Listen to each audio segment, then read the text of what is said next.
эхнийх нь болохоор гишүүн нэмэх. Энэ болохоор таны группэд хүн нэгдхийг хүссэн байна уугүй нь шалгах. Event зохиох. За event зохиох гэдэг маань группээр нэг газар уулзахыг хүсвэл, ярилцахыг хүсвэл ийм зохиож болно. Edit group settings буюу группийн тохиргоо хийх. Remove from favorite буюу өөрийнхөө дуртай группээс хасах. Report group буюу өөрийнхөө группийг Facebook-д мэддэгдэх. За хэрвээ энэ хуурамч групп бол одоо Facebook-д мэддэгдэж болно. Хэрвээ энэ болохоор насанд хүрсэн мэдээлэл нийтэлдэг групп бол тэрийг бас Facebook-д одоо ингээд report хийж болно. За hide group буюу энэ группийг нуух гэсэн ийм тохиргоонууд байна. За тэгвэл группэд асуулт тавих гинэ. За discussion буюу одоо ингээд харилцаа холбоолт одоо ярилцлага гэх юм уу. За ask question гэж байгаа асуулт асуух. За энэ дээр миний групп таалагдаж байна уу гэж асуугаад хариултан дээр нь тийм эсвэл үгүй. За хэрвээ энэ all of any one auto options гэх юм бол энийг ингээд чагтлан гэх юм бол зөвхөн энэ хоёр хувилбараа сонгож болно. Хэрвээ энийг чагтлах юм бол хүмүүс нэмж юугаа хийж болно гэсэн үг, одоо хариулт хийж болно гэсэн үг. Одоо би тэгвэл дахиад нэгийг үзүүлье. Асуулт 2 жишээ. Yes, no.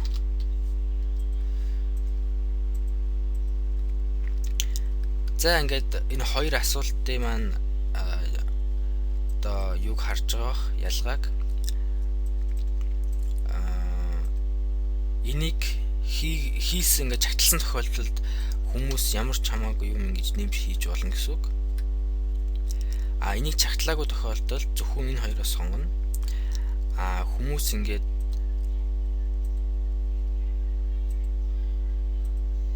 хэрвээ чагтлсан тохиолдолд асуултаа нээх юм бол хүмүүс ингээд сонголт бүрийг ингээд сонгож болно. Чагтлаагүй тохиолдолд зөвхөн аль нэгийг л сонгох тийм боломжтой. Мөн энэ ард нь хэдэн хүн сонгосон үзүүлнэ. Тэр тоорн дээр дараад тэр хүний ямар хүн тэр асуултыг сонгосон байна гэдгийг харж болно. За энэ жишээ гэх юм бол жишээ нь би дээр нэг Шведийн Монгол одоо Швед Монгол Скандинавын монголчуудын группэд би таны ажлын цаг гээд тийм асуулт тавьж байсан. Тэн дээр бас нэлээд олон хүн хэд хүн хариулж байсан. За тэгвэл группэд файл нэмэх гинэ. За группэд файл odd file дээр файл нэмж болно. За файл нэмэхдээ энэ файл нь заавал WinRAR-аар хийгдсэн байх хэрэгтэй. Мөн дээдл нь 25 MB-ийн хэмжээтэй байх хэрэгтэй. За WinRAR-аар хийн гэж яана вэ гэхээр жишээ нь компьютер дээр та WinRAR гэсэн програм суулгах хэрэгтэй. WinRAR нэг иймэрхүү номтой програм. За тэгээд та хэрвээ групптэй ямар нэгэн мэдээлэл суулгах гэж байгаа бол эсвэл ямар нэгэн файл хүмүүстэй хуваалцахыг хүсэж байгаа бол тэр файлаа юуны өмнө тэр файл дээрээ дараад add to archive гэдэг энэ дээр дараад за файлынхаа нэрийг бичээд зураг хамгийн гол нь цэг rar гэснийг нэргэж болохгүй. Мөн хүсвэл та эндээ нууц үг хийж болно. Set password дээр нууц үг хийж болно. Тэгээд окей дээр дараад та өөрийнхөө файлыг WinRAR хэлбэр болгох чинь. Энэ WinRAR хэлсэн болгоо choose file дээр дараад тэгээд WinRAR хэлбэрээ сонгоод тэгээд пост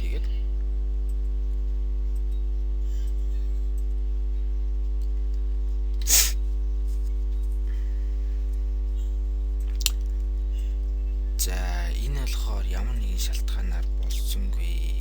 Ямар нэгэн шалтгаан гэхээр энэ файл маань вирустэй байна гэсэн тийм мэдээлэл гарч ирлээ. За тэгвэл энийг ингээд орхичээ. Ямар ч байсан энэ дээр ингээд файл хийж болдог гэдгийг сая үзүүллээ. За тэгээд группүүдийн харагдах байдлыг хэлсэн байгаа. Public group бол энд public гэж гарч ирнэ. Хэрвээ closed бол closed group гэж гарч ирнэ. Хэрвээ таны групп 250-д хүн орсон тохиолдолд та хин таны постыг харсныг ингэж харж болно. 250 гарцсан бол энэ нь ингэж харагдахаа болчдөг юм лээ. За группээ хэрхэн устгах вэ гинэ? За группээ хэрхэн устгах вэ гэхээр та members руу ороод гишүүд рүү орсны дараа та ингээд бүх гишүүнийг ингээд remove from group хийх хэрэгтэй. За энэ бүх гишүүнийг remove from group хийсэн дараа та ганцаараа болтно өөрийгөө сүлд нь бас leave group дарангууд таны цаанаас автоматар delete group-ыг гараад ирнэ. Тэгээд та тэрэн дээр дараад өөрийнхөө группийг устгах боломжтой. Группийн гишүүнийг хасах болон блок хийх гинэ.